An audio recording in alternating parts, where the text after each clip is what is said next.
आज Doubtnut app download करें। Doubtnut पर अपने सभी गणित, रसायन विज्ञान, भौतिक विज्ञान और जीव विज्ञान के डाउट्स का करो सफाया। बस प्रश्न की फोटो खींचो, एक ही प्रश्न को क्रॉप करो और तुरंत वीडियो सोल्यूशन पाओ। अभी डाउनलोड करें। हेलो एवरीवन, आपका क्वेश्चन है रोकड़ बही के बैंक स्तंभ का जमा शेष।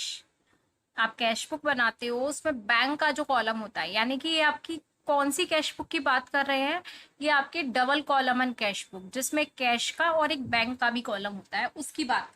क्योंकि अगर आप जो सिंगल कॉलम कैश बुक होती है उसमें तो केवल आपका नकद का ही एक कॉलम होता है, लेकिन जो द्विस्तंभीय रोकड़ बही है उसमें आपका नकद और बैंक दोनों का ही कॉलम होता है। तो आपके बैंक स्तंभ यानी कि बैंक कॉलम की बात कर रहे हैं। तो यहाँ क्वेश्चन क्या है कि बैंक स्तंभ का जो जमा शेष आता है, यानी कि आपका जो बैंक स्तंभ का बैलेंस आएगा वो कैसा आएगा, क्रेडिट बैलेंस। तो ये जो क्रेडिट बैलेंस है वो क्या दर्शा रहा है, कौन सी स्थिति का प्रदर्शन कर रहा है, आपको ये बता।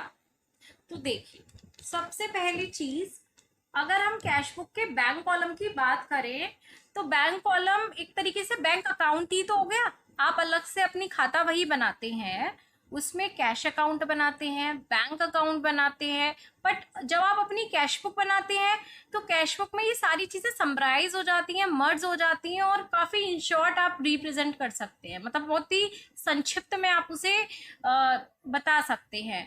तो रोकड़ बही में एक नकद का आपका स्तंभ होता है और एक बैंक का कॉलम होता है। तो बैंक कॉलम क्या है, just like a bank account.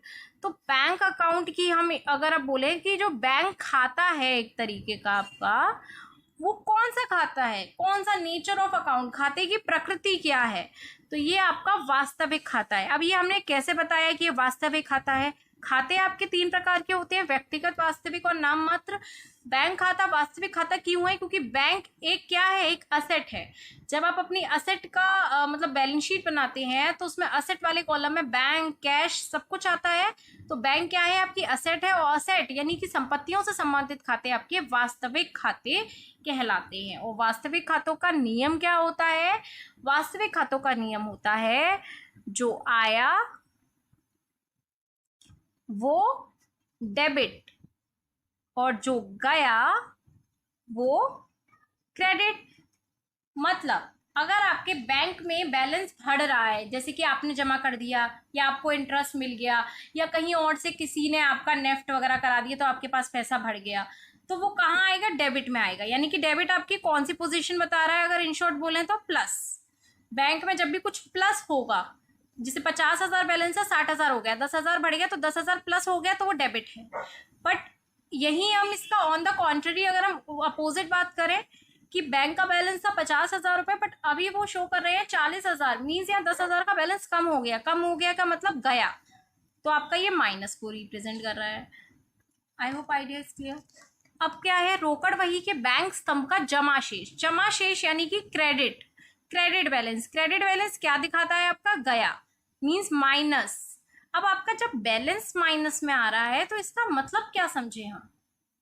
देखिए, अब हम एक आपको डमी कैश बुक बना के दिखाते हैं एक, जैसे कि मैं आपको समझाऊं, जैसे यहाँ मैं आपको दिखाती हूँ। जैसे ये आपकी कैश बुक है मान लीजिए, और इनका कहना क्या है कि जैसे ये आपका एक साइड का बैंक कॉलम है डेबिट और ये एक साइड का कॉलम है क्रेडिट। मैं आपको पूरा कैश बुक का फॉर्मेट नहीं बता रही क्योंकि यहाँ ये सब अगर बनाऊंगी तो बहुत टाइम लगेगा।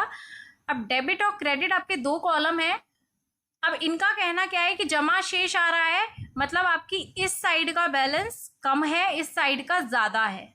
ठीक है, इस साइड का ज्यादा बैलेंस क्या दिखा रहा है, पैसा आया तो कम, जैसे आया मान लीजिए 50,000 और गया कितना है 70,000, तभी तो ये 20,000 रुपए कम है। 20,000 रुपए यहाँ हम ऐड करते हैं और ये 20,000 रुपए ट्रांसफर होके आ जाते हैं, तो ये क्रेडिट बैलेंस आ गया। अब ये 20,000 रुपए का जो क्रेडिट बैलेंस है वो क्या शो कर रहा है, ये देखिए, ये 50,000 रुपए आपका डेबिट बैलेंस था, ठीक है, और ये 70,000 रुपए क्रेडिट, तो ये डिफरेंस आ गया और ये डिफरेंस बैलेंस यहाँ पर ट्रांसफर हो जाता है तो ये क्रेडिट बैलेंस बोला जाता है। अब आपको समझ में आया होगा। अब ये बोल रहे हैं जो 20,000 रुपए का हमारा क्रेडिट बैलेंस आ रहा है वो क्या दिखा रहा है, तो देखिए 50,000 रुपए का बैलेंस था, 70,000 रुपए आपने खर्च कर दिए, तो 20,000 ज्यादा कैसे खर्च कर दिए। ज्यादा हम उसी कंडीशन में कर सकते हैं जब हमने बैंक से अधिविकर्ष की सुविधा ली हो, मीन्स जितना आपके बैंक अकाउंट में बैलेंस है उससे ज्यादा खर्च करना। तो 50,000 था, 70,000 खर्च कर दिए, यानी 20,000 रुपए का ये क्या है, ये अधिविकर्ष है जो हमने बैंक से ले रखा है। तो यहाँ क्या आ जाएगा, अगर रोकड़ वही के बैंक स्तंभ का जमा शेष यानी क्रेडिट बैलेंस, यानी गया माइनस वाला। माइनस बैलेंस क्या दिखाता है, जैसे कि आपने बीआरएस में भी पढ़ा होगा, प्लस बैलेंस आपका जो नॉर्मल बैलेंस होता है, माइनस बैलेंस आ जाता है, तो वही वो आपका अधिविकर्ष हो जाता है। क्या दिखाता है, अधिविकर्ष, यानी कि आपने बैंक से अधिविकर्ष ले रखा है, अपने अकाउंट से ज्यादा पैसा निकालना, तभी तो आपने ज्यादा निकाला। तो ये अधिविकर्ष की स्थिति का प्रदर्शन करता है। Thank you. कक्षा 6वीं से 12वीं से लेकर नीट, IIT, JEE वो एडवांस के लेवल तक 1 करोड़ से ज्यादा छात्रों का भरोसा। आज ही डाउनलोड करें डाउटनेट ऐप या व्हाट्सएप करें अपने सारे डाउट्स 8400 400 400 पर।